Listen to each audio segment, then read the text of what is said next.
It's time for this week's episode of Brandon Sports Talk, featuring in-depth interviews from those who are trending in the world of athletics. And now, here's the host of Brandon Sports Talk, Brandon Pate.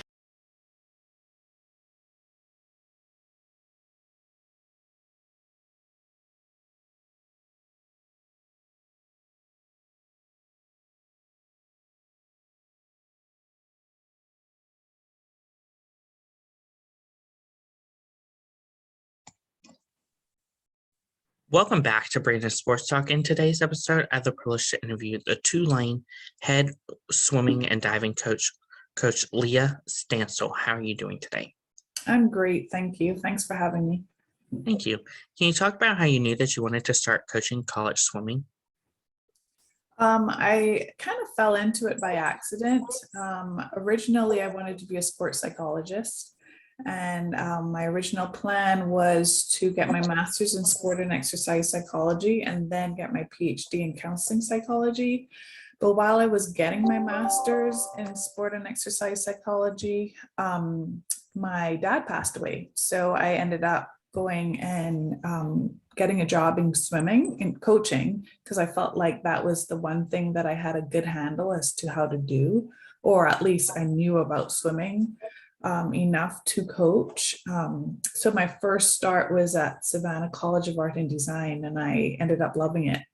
So from there, I went to the University of South Carolina, and then I spent 2 years there, and then I went back to my alma mater, which is the University of Florida. And I spent 10 seasons there, and now I'm head coach at Tulane. So when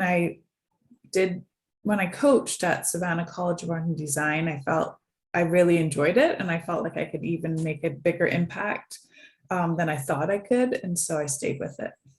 What was it like, obviously, swimming for the Florida Gators? For swimming for them or coaching for them? Swimming. Oh, that was a lot of fun. It was hard, definitely hard, but I mean, that's the price of trying to be good, right?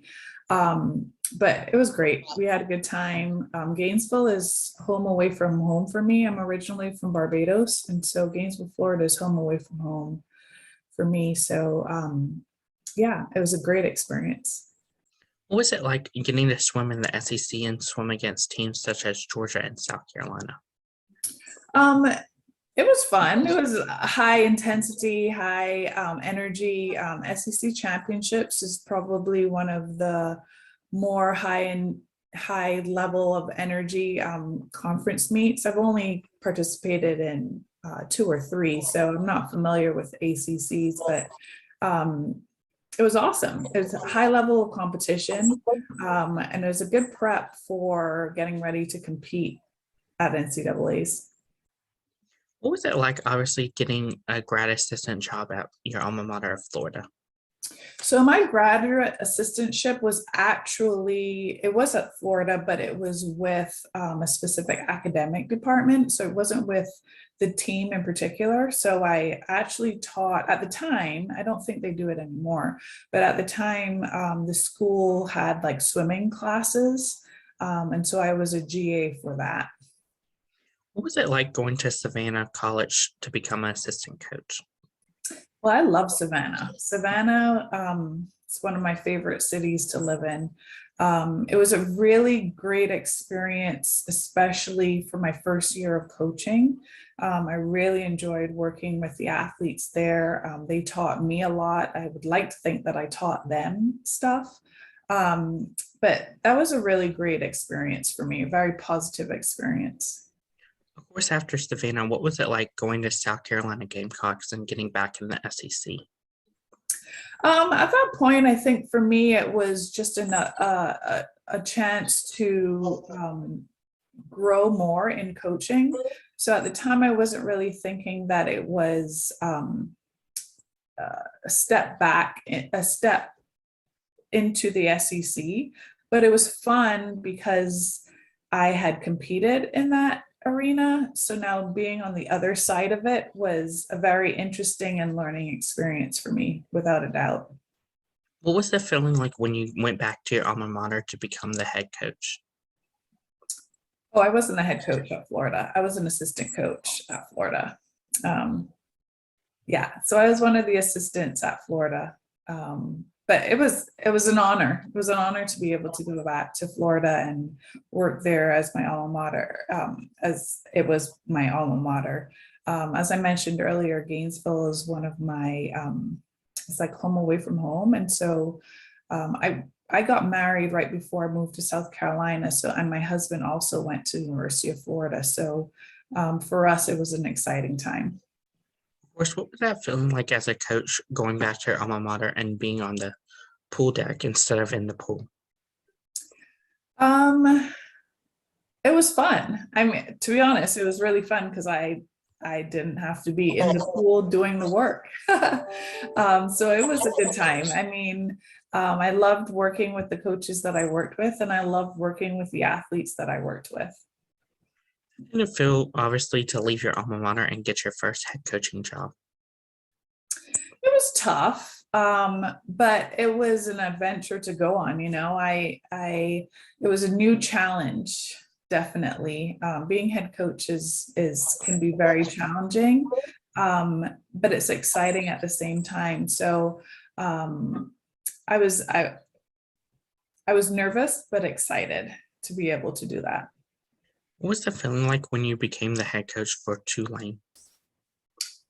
The feeling, I think a little, as I said, just a little nervous but excited at the same time to lead a group of women, to help them prepare for the rest of their life. It's a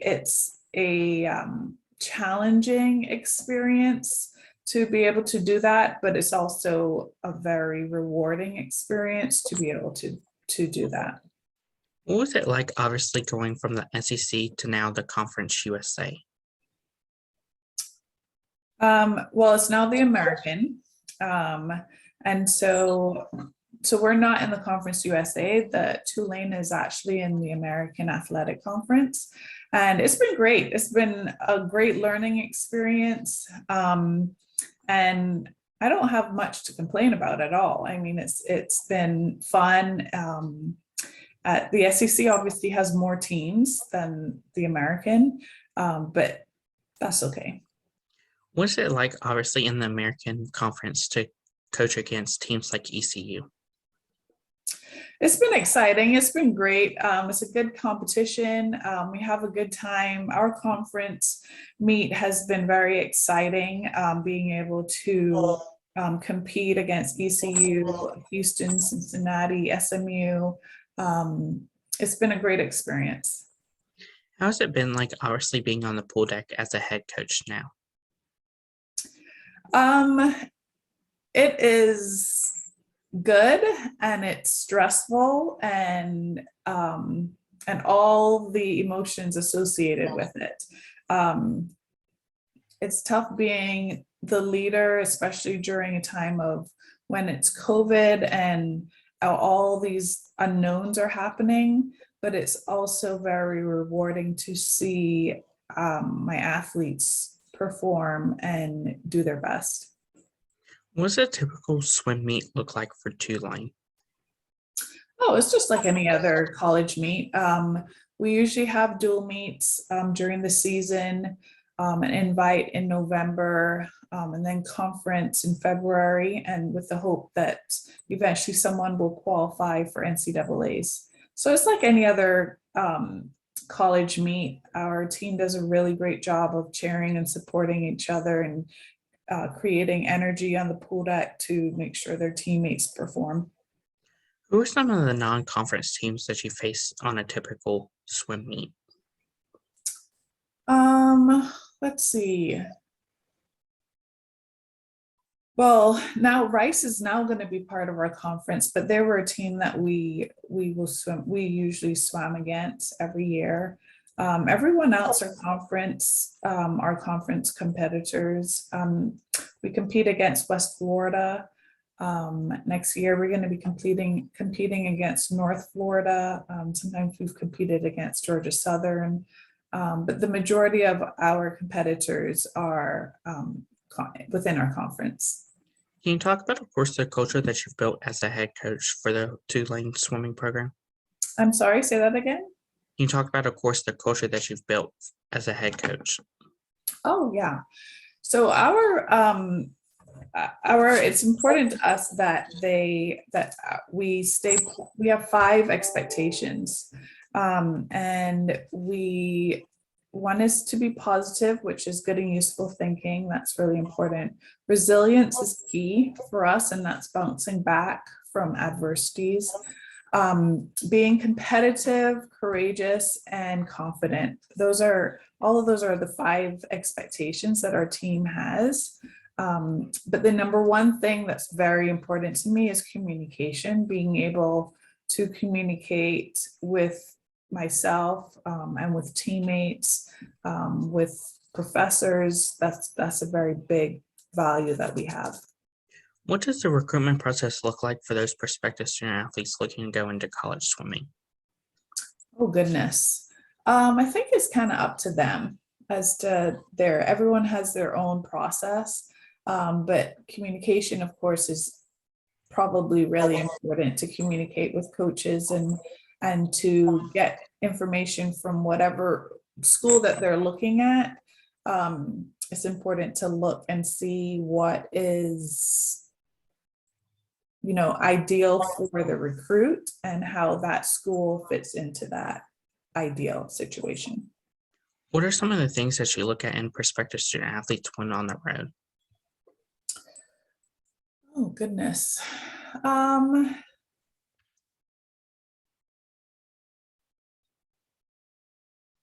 don't know. I think it's mainly their competitiveness and their racing. Of course, what does the official visit look like for prospective student athletes looking to come to Tulane? I think that, so I can't really talk about specifically what Tulane does, but I think each school is different as to how they make it look. But obviously the rule of it has to be within 48 hours and stuff like that. Of course, what advice would you give those high school athletes looking to become college swimmers? Oh my goodness. I would say train hard and be consistent. I think that's the biggest thing, and learn time management, because in order to do any sport in college, time management is extremely important. What advice would you give those college swimmers looking to go onto the Olympic level and even the professional level of swimming? Oh goodness, work hard. That's the biggest thing, is to work hard and take care of yourself, but also have the determination and perseverance is probably the biggest, most important skill to have. What advice would you give those assistant coaches looking to transfer over to becoming head coach of college swimming? Oh, wow, that's a good question. I think kind of similar to starting college, time management and having a good understanding of what your values are and how you want those values to transfer to your team. What advice would you give future college head coaches looking to get started? I think probably volunteer somewhere and learn from other coaches, whether it is what they do on the pool deck and what they do in the office, because we're not only on the pool deck, on the sideline, on the, with a stopwatch. There's a lot more that's to our job. And I think probably volunteering or being a graduate assistant somewhere would probably be really helpful. That's wonderful advice. Where can my listeners find you at on social media along with Tulane's swimming program at? So Tulane is Tulane Swim Dive. That's our handle. And then I'm Coach Stancil. Thank you again, Coach Leah Stancil, for your interview, and best of luck in your future as the head coach for Tulane. Thank you for having me. You can find Brandon Sports Talk on Facebook at Brandon Sports Talk, Instagram at Brandon Sports Talk, Twitter at Talk_Brandon, and you find me on YouTube at Brandon Sports Talk. Don't forget to like, comment, and subscribe. Thank you again, Coach Leah Stancil, for your interview, and best of luck in your future. Thank you. You've been watching Brandon Sports Talk.